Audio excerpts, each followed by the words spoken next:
আমি কেমনে কম ওই মাইয়া রোজি মুটকে লেগে দিছে আমারে? না এখন তো কোনো কিছুই বুঝো না, মাসুম বাচ্চা হয়ে গেছো গা, নিশ্চিতই মায়া তোমার ফ্রেন্ড লিস্টে আছে। আরে ভাই ওই মাইয়া আমার ফ্রেন্ড লিস্টে থাকতে যাইবো কে লেগা? ফ্রেন্ড লিস্টে না থাকলেও আমার মনে হইতাছে নিশ্চিত ওই মায়েরা তুমি চিনো। হাই রে, ওই মায়েরা আমি কেমনে চিনতে যাবো? না চিনলে রোজি মোট দিল গেলে গা। একটা কথা রে তুই বারবার পেঁচাইতেছস, আমি নির্দোষ এই জায়গায় তুই আমার দোষী করতেছস।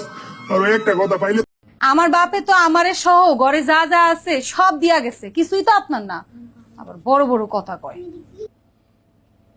এখন বোঝ, তুই কি জিনিস যে তোর চালাই তুলে এতগুলো মালামাল দেওয়া লাগে?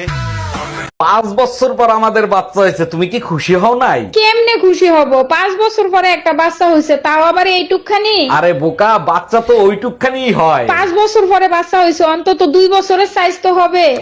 हम इसका पति है, हमको सिर्फ फांसी का सजा चाहिए।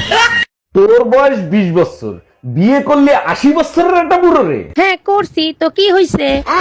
কিছু হয় নাই, কি দেখে বিয়ে করছিস সেইটা বল। এক হলো মোটা ইনকাম আর এক হলো হাতে দিন কম। ও আচ্ছা।